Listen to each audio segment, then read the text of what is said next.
Okay, so it says that my internet connection is unstable. So just bear with me. If I suddenly stop showing it, you just need to, yeah, wave, say something. Okay, so a few months ago, maybe a year ago now,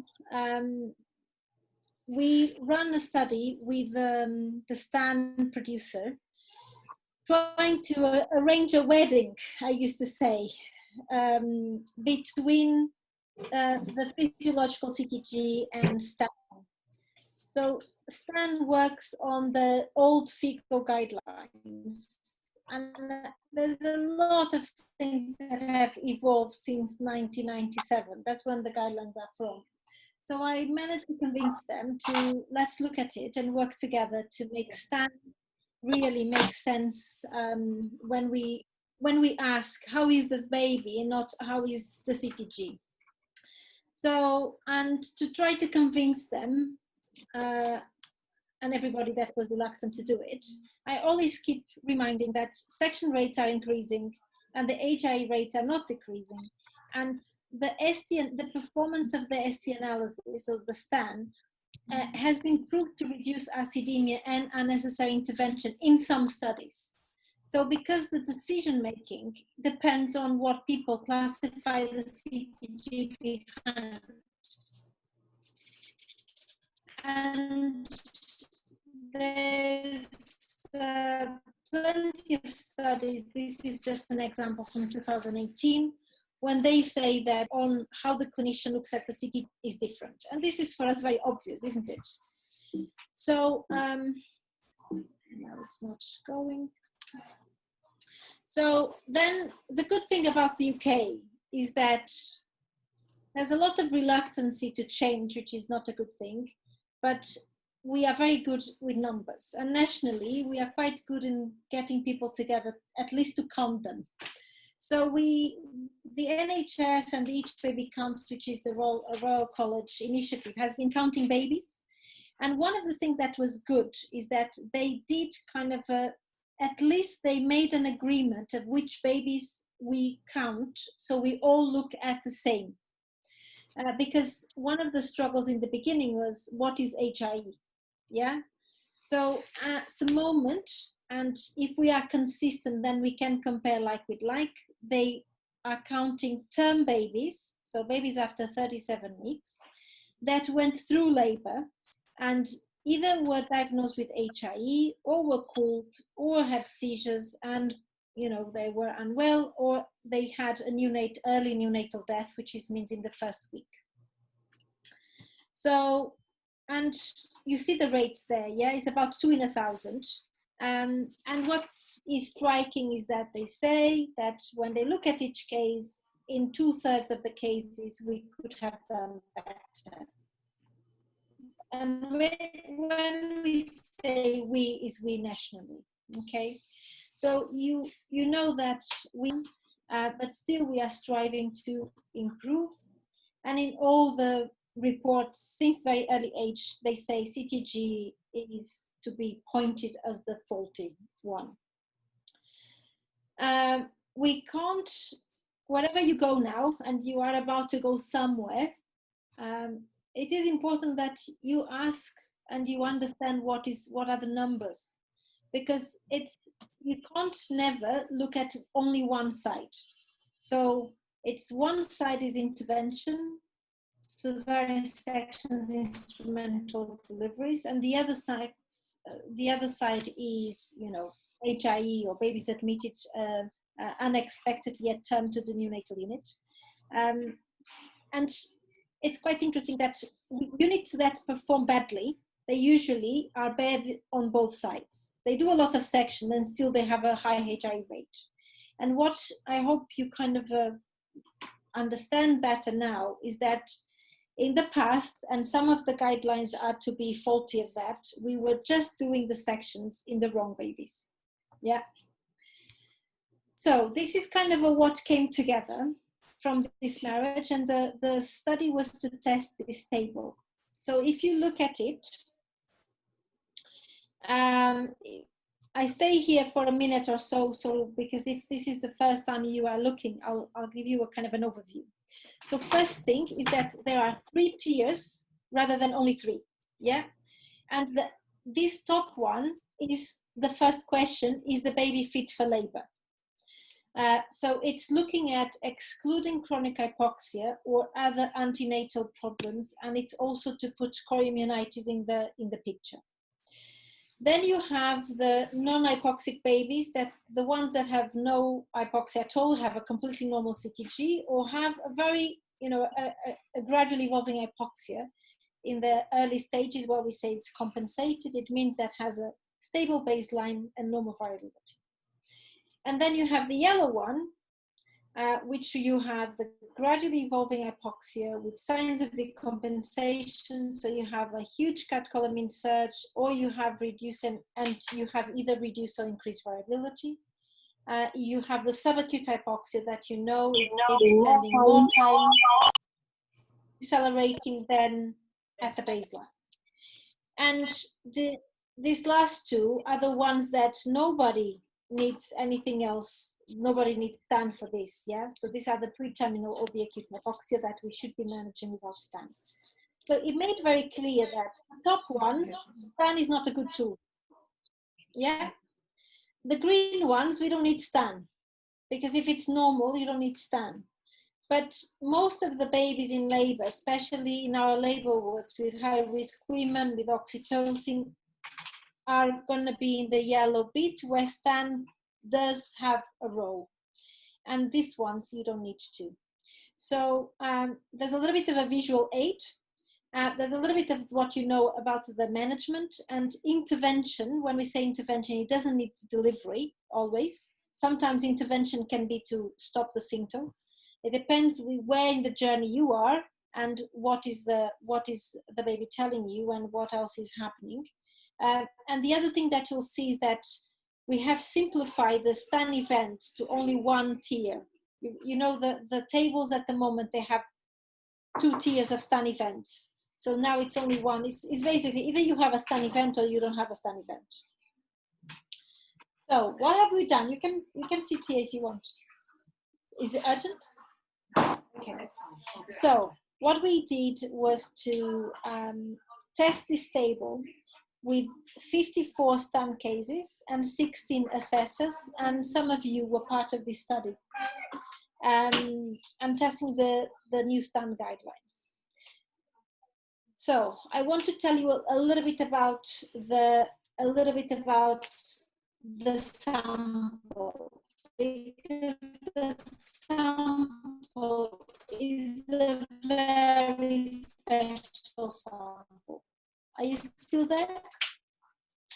I don't see anyone, but I see you are there. So yeah, we're still there. So about the sample, it's a very, very special sample. It's basically a collection. No. Let me just go. Give me 1 second. You need to chat about something else. So it's 54 cases. It's basically a collection. Whatever went wrong somewhere in the world. Some of them a long time ago. So some cases go more than 10 years past. They all had STAN, and still the babies were very unwell. Yeah. So, and the other thing that, so I've divided the babies in the sample, the ones that were born in good condition and born in poor condition. So the red ones are born in poor condition, and they either had pH less than 7, or low APGARs, or an end, or HIE, or seizures, or they were a stillbirth. And the babies born in good condition, they all had pH more than 7 and APGARs more than 7 at 5 minutes. Okay, so here we are not going by opinion.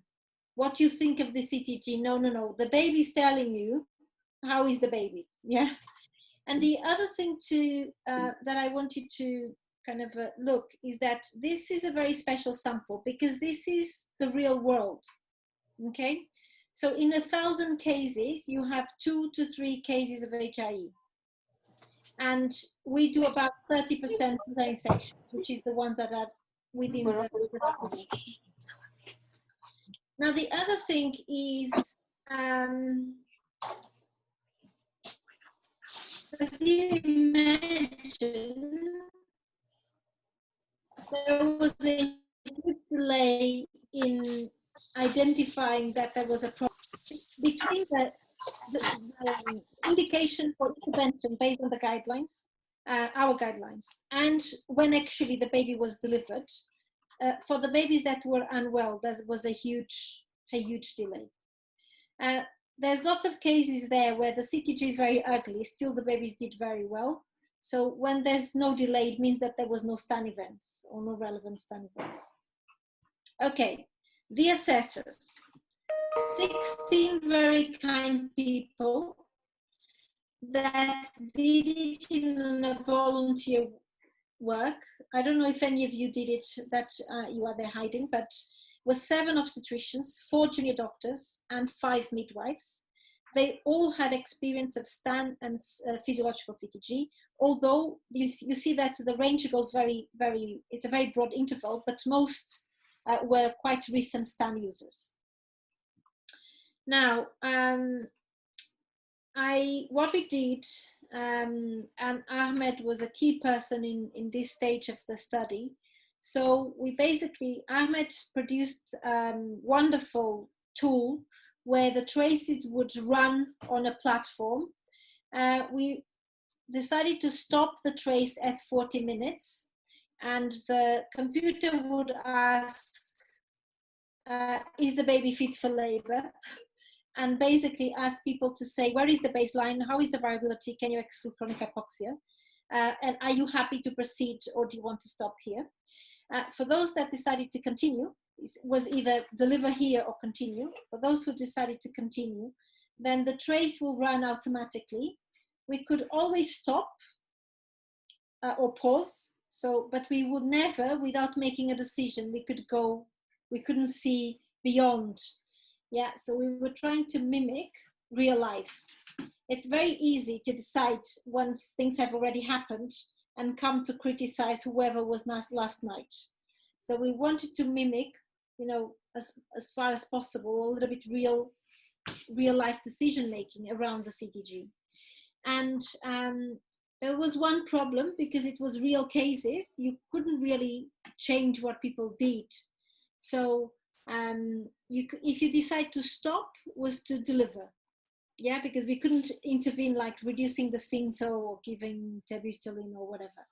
So what I've asked the assessors was that even if they would change something in terms of management, if there was still reassurance from STAN that the baby was well, to continue until they had a STAN event. Okay. So I don't know if you know how we measure levels of agreement. There's different ways to measure levels of agreement. One way is to do this kappa. So for those that are less mathematical in their way of thinking, kappa is by chance, okay? So because even by chance you'll have some agreement. Depends on how many variables you have. Yeah, so 0 means agreement by chance, and 1 means maximum agreement. So when we did the agreement based on these 4 tiers, we have an agreement similar what is with other papers for CTG, and we have a little bit better for the obstetricians with moderate agreement, and a little bit less for the junior doctors and midwives. But unlike all the other papers where they ask people to look at a certain section of the CTG, in our case, people decided to deliver at different times. So they were actually looking at different times of the CTG. So what we needed to do was then to divide those that decided to stop in the beginning for those who decided to continue, and then look at the levels of agreement in these 2 groups. And what we've seen is that this is agreement. So if you see that there's a huge agreement between us as a group, 93% is the medium. For agreement when people decided to stop, it means that we are very good recognizing chronic hypoxia. Yeah, look at this first case. The dots means people deciding to say this is not good to continue. Yeah, so a baseline of about 150, reduced variability, shallow decels, and everyone said stop. Yeah, this is a real case. This baby was a stillbirth. Okay, this case was a stillbirth because you see Stan. So the Stan didn't show any Stan event until the baby died. Are you surprised? No. Nobody should be surprised. Stan is very good when it's used from what it's good at. If you have a baby that has already used all the glycogen, remember that Stan is assumed, yeah? So this is a key point. Now, this one, I don't know if you see, can you see this one? So this one is a case where despite all the decels and, you know, hours of decels, there was no Stan events. And most people just said, I don't need to intervene. And this baby was born in good condition and they were all right. Now, interestingly, when there was subacute hypoxia, just people couldn't stand looking at it. Yeah, and I can tell you that I have seen now on these traces surges of subacute hypoxia going on for hours, and the babies are completely fine at the end. So as far as sometimes there's a little bit of at the baseline and the variability is fine, they will be fine. Now you see that with subacute hypoxia you have lots of increased variability, which is also an alarm sign. Yeah, so you couldn't allow this without Stan, and you shouldn't allow this if you are 5 centimeters, because you shouldn't be sprinting in the middle of the marathon. But if this is second stage, if this is 8 centimeters, and you try to improve, you know, you reduce the symptom if you are on symptom because you see the level of hypoxic stress. But Stan, if you started well, Stan is giving you the reassurance that this, for this baby, this is fine. So this is kind of a sensitivity and specificity, looking at everything. There was a problem because I think that the pace of the computer was quite quick. So, and if you need to be quick to say stop. So there was some cases, I think, that looking at the results, that maybe people were a bit late to say deliver. But in any case, this is kind of quite an average result. Now, can we make it simpler? So what we are looking at is to develop a tool that is an easy decision making when you have a Stan event. So it's not going to be for you now, because for those that are leaving, but for the ones coming, we are going to change the Stan guidance with their approval, of course, and we are going to introduce something that is called fast and frugal trees, which is a quick assessment in the beginning to start or not start Stan, which is basically, give me 5 minutes, would you? Which is basically looking at baseline, time at the baseline, and variability. Then if you have a Stan event, it has a very quick thing for the midwife in the room to know if she should escalate. And from previous studies, one of the things that everyone agrees is very near to 100%. When it's not normal, then is where the problem is. So the midwife just needs to say if the CTG is normal or not, because if it's not normal, she needs to escalate. And in our setting, escalation is probably just the coordinator. Then if the CTG is normal, she needs to check for signal quality. You know that if the quality of the attachment or anything is not good, you'll have as an error Stan events. If not, she will continue routine care. And for the ones that have a stun event with a CTG that is not normal, again, is always about the same. Is the baby spending enough time at the baseline? Is the variability normal? And normal means normal. It's not increased, not reduced. And did you see any change in the baseline? Is this baby now 10, 20 bits above what it was in the beginning? Because that means that has been a catecholaminergic surge. Now we tested this fast and frugal trees, and with the same database, just 2 operators this time. And if you, I don't know if it's clear for you. So the babies in this red box are the babies that were born unwell. The babies in the green box are the babies that were born well. When we apply the fast and frugal trees, we captured all the unwell babies. And these were the babies where there was indication for an intervention. Yeah. And these ones, we know that they were false positives because there was a delay in action and still the babies were well. For these ones, there was no delay. So we never know if it's, if we have delayed them action, if they were in good or bad condition. Now, just to finalize, looking at the classification. So if we look at the classification at the time people decide to deliver for the poor outcome group, you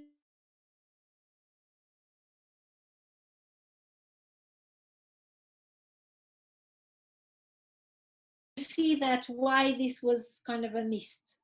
And there was, of course, a large amount that also had, the intrapartum hypoxia type, subacute and gradually evolving. So if you have chronic hypoxia, you don't use STAN, you deliver. And if you have coimmunitis, you need to look at the overall picture. You can't rely on STAN for coimmunitis. And there's, sometimes we think about animal studies from the 70s and 80s, which is true. That's when most of the animal studies on fetal monitoring were done. But there's a very recent one that I found quite interesting, looking at, again, animal studies that were, so they produced a chronic hypoxia type of setting, and then they introduced some hypotensive episodes, and they looked how babies with chronic hypoxia don't have the mechanisms to deal and to restore a blood pressure when there's acute hypotensive episode, which is the equivalent of squeezing the cord. Yeah. So, and one of the things that is very clear is that they lose the capacity of peripheral vasoconstriction. So they can't adapt anymore. For the good outcome group, it's very, it's everywhere. You had all the babies that everyone agrees that there was not significant hypoxic stress. I mean, we have a little bit of people that thought that they were either chronic hypoxia or choreo, and they were actually fine at the end. But you see, subacute hypoxia, how much was there in the good group? And this is where we need STAN if we want to keep the good results and reduce the over-intervention rates. So, when we looked at agreement for every type of hypoxic stress, subacute hypoxia, there was a very good agreement between the operators, even taking account that operators looked at different places of the trace, but still people felt too anxious to wait, despite the good STAN signal, and STAN saying that for this baby, hold on, this baby is fine. I want to also just raise your attention to the increased variability, especially for the ones going for other hospitals that probably are doing all the other guidelines. So where they don't even speak about cycling, they don't even speak about increased variability. We call it zigzag pattern when it's kind of a short lasting. There's a new paper coming out from Finland show this will have increased admission to neonatal unit and lower pH as an average. Yeah. So if you don't have STAN where you're going to go to, you need to intervene. Yeah. So, and here I keep telling the Scandinavians that Kingston works to avoid STAN events. So we don't act on STAN, we understand the physiology behind, we avoid the STAN events. And when it comes to stages of labor, where you have improved everything, and then you don't want just to react to a pattern, you have STAN to say, for this baby, this is fine. Yeah. So what did we learn with the study? There was an over-contribution of chronic hypoxia and co-immunities on the poor outcome group, nothing that we didn't know already, but we needed to prove it to the rest of the world. That subacute hypoxia and gradually evolving hypoxia are very common in both groups, the babies that are well and the babies that are not well. So that's where second tests will come to help. There was still an overreaction to decelerations. Decelerations is the kind of thing that triggers people to act. Yeah. And interestingly, the other thing that is very clear on the study is that it is the change that makes people to react. So if it was kind of a quiet and now it's subacute hypoxia, everyone panics. And when there is slow change, like co-immunitis, it comes, it's a raising baseline that goes slowly, it gets very much more missed. So we've seen from the cases that we've presented that were part of the study that there was a lot of misuse of oxytocin and hyperstimulation that we could avoid without. The levels of agreement were, as I explained, with very good inter-observer agreement for the types of hypoxia.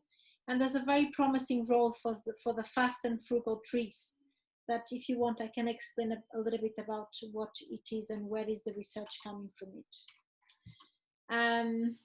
Professor Rosen is the guy that invented STAN. You talking? Yes. Do you need me? I just want to discuss STAN. Yeah. 1 minute. And it was really a pleasure to be able to learn from him and to sit with him looking at his understanding of the fetal physiology. Ahmed, that we can't praise more.